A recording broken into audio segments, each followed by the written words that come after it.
इस गांव की महिलाओं ने कभी भी लाल रंग की स्ट्रॉबेरी नहीं खाई है, क्योंकि इस पूरे गांव के लोग लाल रंग से बहुत ही ज्यादा डरते हैं और अगर इन लोगों को कोई पेड़ पौधा लाल रंग का दिख भी जाता है तो ये उसे तुरंत उखाड़कर जमीन में गाड़ देते हैं। इस गांव के लोग कभी भी इस गांव से बाहर नहीं जा सकते, क्योंकि इससे उनकी जान जा सकती है। असल में गांव के चारों तरफ एक जंगल है जिसमें बेहद खतरनाक दिखने वाले राक्षस रहते हैं। कई सालों पहले इस गांव के पूर्वजों ने राक्षसों के साथ एक समझौता किया, जिसमें शर्त ये थी कि राक्षस उस वक्त तक गांव के लोगों को कुछ नहीं कहेंगे जब तक कोई गांववासी गांव से बाहर जंगल में अपना कदम ना रखते। पर अब लूकस नाम का ये मेंटल लड़का जंगल के अंदर जाकर लाल रंग के फल ले आया था, जिससे राक्षसों और इंसानों के बीच समझौता टूट चुका था। इसी रात को एक लड़का अजीब सा शोर सुनता है और जब वो नीचे देखता है तो राक्षस गांव के अंदर आ चुका था, जिससे वो तुरंत बड़ा सा घंटा बजाकर सभी गांव वालों को जगाने लग जाता है। गांव वाले इस घंटे को सुनकर उस राक्षस से बचने के लिए छुपने लग जाते हैं।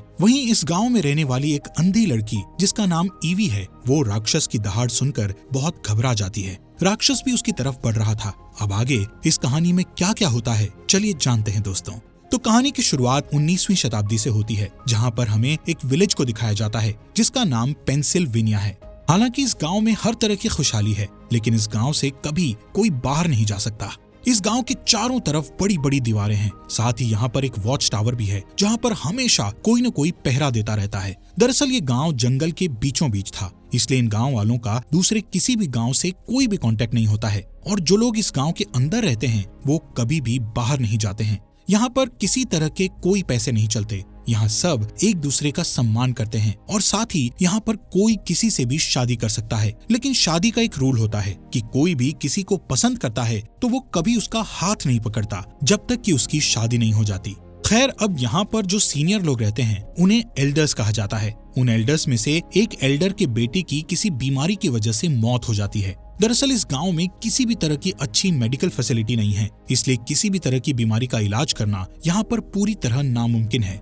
अगली सुबह दिखाया जाता है कि सब एक साथ बैठकर खाना खा रहे होते हैं और तभी जंगल में अजीब अजीब सी आवाजें आना शुरू हो जाती हैं, जिसे सुनकर सब लोग घबरा जाते हैं। लेकिन यहाँ पर एक लड़का होता है जिसकी दिमागी हालत ठीक नहीं है, जिसका नाम नोहा है। वो हंसने लगता है, लेकिन उसे कोई भी परेशान नहीं करता है और कोई उसका मजाक नहीं उड़ाता है, क्योंकि इस गांव में रहने वाले सब लोग एक दूसरे से बहुत प्यार करते हैं और एक दूसरे का साथ देते हैं। वहीं दूसरी तरफ दिखाया जाता है कि गांव में एक जानवर की डेड बॉडी मिलती है, जिसके बाद इस गांव के सभी एल्डर्स एक मीटिंग रखते हैं जिसमें वो डिस्कस करते हैं कि आखिर उस जानवर को किसने मारा होगा। तभी गांव का नौजवान लड़का लूसियस वहां पर आ जाता है और सभी एल्डर्स से विनती करता है कि मैं इस गाँव से बाहर जाना चाहता हूँ ताकि मैं मेडिकल फैसिलिटी को यहाँ तक ला सकूँ। हमारे आस पास जरूर दूसरे गाँव होंगे। हमारे एक साथी की अभी अभी बीमारी की वजह से मौत हो गई है। अगर हमारे पास मेडिकल फैसिलिटी होती तो हम उसे बचा सकते थे। पर लूसियस की इस रिक्वेस्ट को पूरी तरह से मना कर दिया जाता है। लूसियस की रिक्वेस्ट को मना करने का कारण ये था कि यहाँ गांव के आसपास जंगल में जितने भी क्रीचर्स थे वो पहले गांव पर आकर हमला किया करते थे, लेकिन एल्डर्स ने उनके साथ एक समझौता किया था, जिस समझौते के मुताबिक इस गांव से कोई भी कभी भी बाहर नहीं जाएगा और एल्डर्स इस समझौते को नहीं तोड़ना चाहते थे, क्योंकि अगर उन्होंने ऐसा किया तो वो क्रीचर्स गाँव में आकर एक बार फिर से इन लोगों के ऊपर हमला करेंगे। क्रीचर्स से समझौता सिर्फ यहाँ के एल्डर्स ने किया होता है और उन्होंने उन्हें देखा होता है, जबकि नई जनरेशन ने उन्हें नहीं देखा था। लेकिन नई जनरेशन को जंगल से उनकी आवाज आती रहती है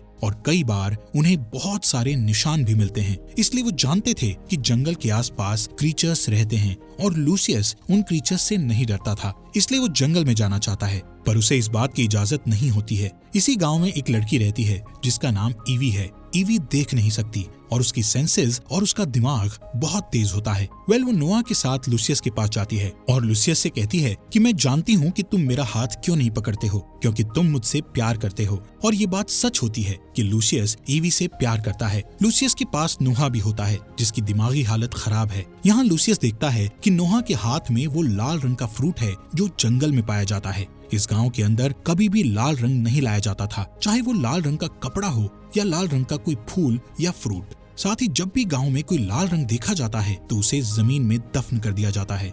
खैर, अब लूसियस समझ जाता है कि नोहा जंगल के अंदर गया था और क्रीचर्स ने उसे कुछ नहीं किया, इसलिए एक बार फिर से वो एल्डर्स के पास जाता है और उनसे कहता है कि नोहा के हाथ में वो लाल रंग का फ्रूट था जो सिर्फ जंगल के अंदर पाया जाता है। इसका मतलब वो जंगल में गया था और उसकी मासूमियत की वजह से क्रीचर्स ने उसे कुछ भी नहीं किया और मैं भी क्रीचर्स से नहीं डरता हूँ, इसलिए मैं दूसरे गाँव में जाकर मेडिकल फैसिलिटी को यहाँ तक लाना चाहता हूँ, जिसके लिए मुझे इसकी इजाजत दे दी जाए। लेकिन एक बार फिर से एल्डर्स उसे मना कर देते हैं। अब लूसियस के दिमाग में सिर्फ एक ही बात चल रही होती है कि वो किसी भी तरह से इस गांव से बाहर जाकर मेडिकल फैसिलिटी को गांव तक लेकर आएगा। इसीलिए सबके मना करने के बाद भी अगली सुबह वो गांव की बाउंड्री से बाहर चला जाता है, जिस दौरान वो अपने सामने एक साए को देखता है जो कि क्रीचर्स का साया होता है। वो बाउंड्री के अंदर वापस आ जाता है। इसी रात को जो वॉच टावर पर पहरा दे रहा था उसे अपने वॉच टावर के नीचे एक साया दिखता है जो कि क्रीचर्स का साया था। ये देखकर वो पूरी तरह डर जाता है और बेल को जोर जोर से बजाना शुरू कर देता है।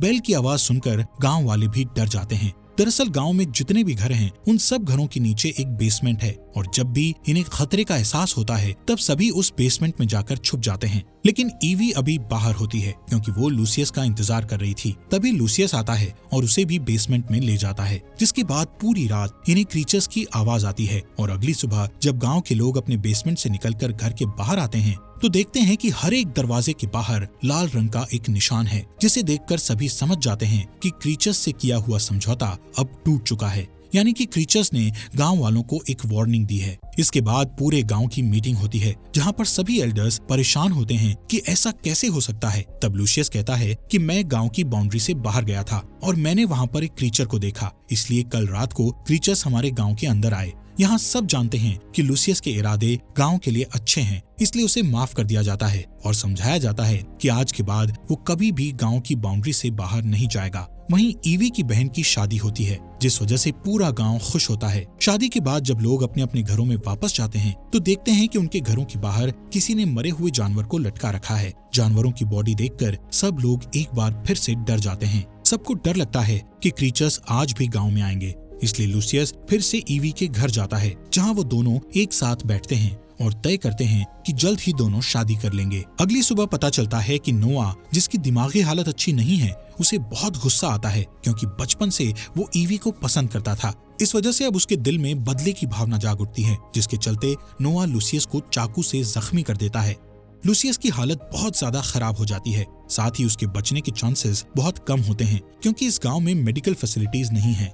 इसके बाद नोआ को एक रूम में बंद कर दिया जाता है। ये एक ऐसा रूम होता है जिसमें कभी भी किसी को भी सजा के तौर पर बंद किया जाता है। अब नोआ इस रूम में बंद होता है क्योंकि वो कोई न कोई गलत काम करता रहता था। ईवी को जब पता चलता है कि नोआ ने लूसियस को चाकू से जख्मी कर दिया है तो वो बहुत दुखी हो जाती है। यहाँ ईवी के पिता एडवर्ड, जो कि गांव के एल्डर्स में से एक एल्डर हैं, वो अपनी बेटी से कहते हैं कि जब तुम्हारी आंखों की रोशनी चली गई थी तब भी मैं कुछ नहीं कर पाया था और अब मैं चाहता हूँ कि मैं जंगल में जाऊँ। लेकिन एडवर्ड की वाइफ उसे जाने से मना कर देती है और कहती है कि हम सब ने एक वादा किया था और हम उस वादे को नहीं तोड़ सकते। और अब ईवी भी तय कर लेती है कि वो इस जंगल को पार करके दूसरे टाउन में जाकर मेडिकल फैसिलिटी को यहाँ पर ला कर रहेगी। उसके पिता एडवर्ड भी उसका साथ देते हैं और गांव के सभी एल्डर्स के खिलाफ जाकर उसे परमिशन दे देते हैं। पर इससे पहले कि वो अपने सफर पर निकलती कि तभी एडवर्ड उसे खास खुफिया कमरे के और बहुत सारे ऐसे राज बताते हैं जो कि आज से पहले कभी किसी को नहीं बताए गए थे। और अब ईवी के साथ गांव के 2 और लड़कों को भेजा जाता है। वो दोनों के दोनों अपने सफर में बहुत ज्यादा डरे हुए होते हैं, लेकिन ईवी पूरी तरह से निडर होती है। उसके चेहरे पर उसके मन में किसी तरह का कोई डर नहीं होता है। दरअसल जब उसके पिता एडवर्ड उसे खुफिया कमरे में ले गए थे तो उन्होंने उसे इस गांव का राज बताया था। उन्होंने कहा था कि यहाँ पर कोई भी क्रीचर्स नहीं है। दरअसल गांव में जितने भी क्रीचर्स को देखा जाता है वो एल्डर्स में से कुछ लोग होते हैं जो कि क्रीचर्स की तरह कॉस्ट्यूम पहनकर जंगलों में जाते हैं, और ऐसा हम इसलिए करते हैं ताकि कोई भी इस गांव से कभी भी बाहर न जा सके। अब ईवी को सच पता है, इसलिए उसके मन में किसी तरह का कोई भी डर नहीं होता है। उसके साथ जो 2 लड़के होते हैं बहुत ज्यादा डर जाते हैं क्योंकि जंगल से क्रीचर्स की आवाज आ रही होती है, इसलिए वो वापस गांव की तरफ लौट जाते हैं। लेकिन ईवी ऐसा नहीं करती क्योंकि उसके पिता एडवर्ड ने उसे बताया था कि जंगल से जो भी आवाजें आती है वो एल्डर्स द्वारा पेड़ों पर लगाए गए डिवाइस से आती है जो कि हवा चलने पर आवाज करते हैं। वहीं दूसरी तरफ हमें गांव में दिखाया जाता है जहां पर सभी एल्डर्स एडवर्ड से खफा होते हैं क्योंकि उसने अपनी बेटी को जंगल में भेज दिया था। वो सब कहते हैं कि हमने इतने सालों से मेहनत की थी और हमने एक सुरक्षित जगह बनाई थी, लेकिन अब ये रास्ता और हमारा राज जल्दी पूरी दुनिया के सामने खुल जाएगा। जिस पर एडवर्ड कहते हैं कि ऐसा कुछ भी नहीं होगा, मैंने अपनी बेटी ईवी को सब कुछ समझा दिया है। वहीं ईवी को दिखाया जाता है जो कि जंगल में आगे बढ़ रही होती है। तभी वो एक बहुत बड़े गड्ढे में गिर जाती है, पर किसी तरह वो उस गड्ढे से बाहर आ जाती है, जिस दौरान उसे क्रीचर्स की आवाज आना शुरू हो जाती है। हालांकि उसके पिता ने बताया था कि जंगल में कोई भी क्रीचर्स नहीं हैं, लेकिन गांव में ऐसी भी कहानियां प्रचलित थी जिसके अनुसार बहुत पहले क्रीचर्स होते थे और वो इंसान की नकल किया करते थे। जिसके बाद ईवी एक लकड़ी तोड़ती है, तब उसे सामने से भी लकड़ी तोड़ने की आवाज आती है। इसके बाद वो एक पत्थर फेंकती है, तब सामने से भी कोई पत्थर फेंकता है, जिसके बाद वो समझ जाती है कि क्रीचर्स सच में उसके सामने हैं। इसलिए वो डरकर भागने लगती है और तभी हमें उस क्रीचर को दिखाया जाता है जो उसका पीछा कर रहा होता है। ईवी की सेंसेस बहुत ज्यादा एक्टिव होती है, इसलिए वो उससे बचकर भाग रही होती है और जिस गड्ढे के अंदर कुछ देर पहले वो गिरने वाली थी, वो उसी गड्ढे के सामने खड़ी हो जाती है। साथ ही उसे पता है कि उसके पीछे क्रीचर्स आ रहे हैं। इससे पहले कि क्रीचर उसे पकड़ता, वो सामने से हट जाती है और वो क्रीचर गड्ढे के अंदर गिर जाता है। वहीं दूसरी तरफ गांव में दिखाया जाता है जहां पर सभी एल्डर्स उसी सीक्रेट रूम में जाते हैं जहां पर नोआ को कैद करके रखा गया था, लेकिन वहां पर नोआ नहीं होता है और वहां पर एक खुफिया रास्ता होता है। यहाँ पर कुछ सामान के साथ जानवरों की खाल भी होती है, यानी कि गाँव में जितने भी जानवरों को मारा जा रहा था वो एल्डर्स नहीं मार रहे थे बल्कि नोआ मार रहा था, जिससे एल्डर्स भी परेशान थे। यहाँ पर हमें पता चलता है कि नोआ का दिमागी संतुलन ठीक नहीं है, लेकिन वो दिमाग से बहुत ही शार्प है और उसे वो कॉस्ट्यूम मिल गई थी जिसे पहनकर एल्डर्स जंगल में घूमा करते थे। यानी कि उसके पास वैसा ही कॉस्ट्यूम था जिसे पहनकर वो भी जंगल में एल्डर्स की तरह घूमता था। इससे पता चलता है कि उसे एल्डर्स का राज पता चल गया था, इसलिए वो कभी भी किसी भी वक्त जंगल में चला जाता था। असल में जिस तरह से सभी एल्डर्स यहाँ पर रहने वालों के दिमाग से खेल रहे थे, उसी तरह नोआ भी उन सब एल्डर्स के दिमाग से खेल रहा था। लेकिन वो ईवी से प्यार करता था, इसलिए जब उसे पता चला कि लूसियस ईवी से शादी करने वाला है तो वो अपना आपा खो बैठा और उसने उसे मारने की कोशिश की, जिस वजह से लूसियस बहुत बुरी तरह से जख्मी हो गया। खैर, जंगल में जो क्रीचर्स ईवी के पीछे थे, जो गड्ढे में गिर गया था, वो कोई और नहीं बल्कि नोआ होता है, जो कि अब मर चुका था। यहाँ ईवी अपने सफर पर आगे बढ़ जाती है। उसके पिता एडवर्ड ने उसे खुफिया रास्ता बताया था। अब ईवी रास्ते पर चलते हुए एक ऊंची दीवार को पार करती है जहाँ पर हम सड़क देखते हैं। तभी वहाँ एक गाड़ी आती है जिससे पुलिस वाला नीचे उतरता है। यहाँ पर हमें पता चलता है कि ये 19th सेंचुरी नहीं बल्कि 24th सेंचुरी है, यानी कि ये हमारा वक्त था। यहाँ पुलिस वाला ईवी को देखकर हैरान होता है क्योंकि दीवार की दूसरी तरफ जो एरिया है उसे एनिमल सेंचुरी कहा जाता है, जहाँ पर कभी कोई नहीं जाता था और ना ही इसके ऊपर कभी कोई प्लेन उड़ता था, क्योंकि ये प्लेन का रूट नहीं होता है। इसलिए गांव वालों को कभी पता नहीं चला कि वो वक्त से बहुत पीछे जी रहे हैं। वहीं अंदर एल्डर्स को ये सच्चाई पता होती है क्योंकि उन्होंने उस गांव को बनाया है। इधर ईवी पुलिस वालों से कहती है कि मुझे मेडिकल हेल्प की जरूरत है। ये कहते हुए वो उस पुलिस वाले को एक चिट्ठी देती है जो कि उसके पिता एडवर्ड ने उसे दी थी और साथ ही उसे एक सोने की घड़ी भी देती है क्योंकि उसके गाँव में पैसे नहीं होते हैं। हालांकि पुलिस वाला अपने सीनियर को बताना चाहता था, लेकिन जब वो ईवी की साफ नियत और उसके दुख को देखता है तो वो उसकी मदद करने के लिए तैयार हो जाता है और कुछ दवाइयां लाकर ईवी को दे देता है और उसे उसी जगह छोड़ देता है जहां पर ईवी को उसने पहली बार देखा था। इसके बाद ईवी वापस अपने गांव में आ जाती है और जो दवा वो लेकर आई थी वो अपने पिता को दे देती है, जिसके बाद वो दवा एडवर्ड को दी जाती है। यहाँ ईवी सबको बताती है कि जंगल में उसका सामना क्रीचर से हुआ था, लेकिन अब वो मर गया है। ये सुनने के बाद नोआ के माता पिता समझ जाते हैं कि उसकी मौत हो चुकी है, लेकिन वो ये बात किसी को नहीं बताते हैं और गांव में जितने भी लोग हैं उन सब के दिल में क्रीचर का डर अब भी होता है। अब सवाल ये उठता है कि एल्डर्स ने इन क्रीचर्स को बनाया ही क्यों?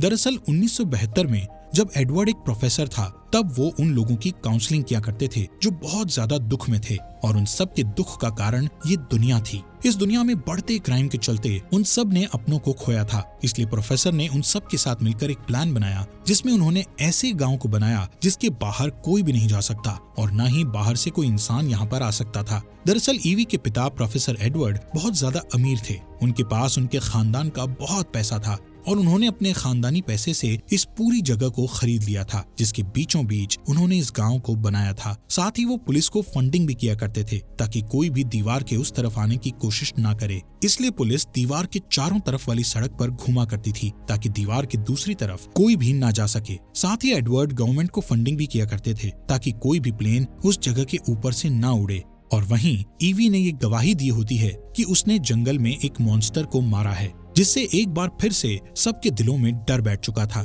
यानी कि इनका राज अभी भी राज ही रहेगा। और गांव में जितने भी लोग हैं उन सबको एक पुराने तौर तरीकों वाली यानी कि 200 साल पुरानी जिंदगी को जीना होगा। ये सब बच्चे जब यहाँ पर आए थे तब वो बहुत छोटे थे और अब सब बड़े हो गए हैं, इसलिए इन्हें कुछ भी याद नहीं होता है। और इसी के साथ ये कहानी समाप्त होती है। दोस्तों, आपका दिल से शुक्रिया हमारे फॉक्स एक्सप्लेनर हिंदी चैनल को सब्सक्राइब करने के लिए।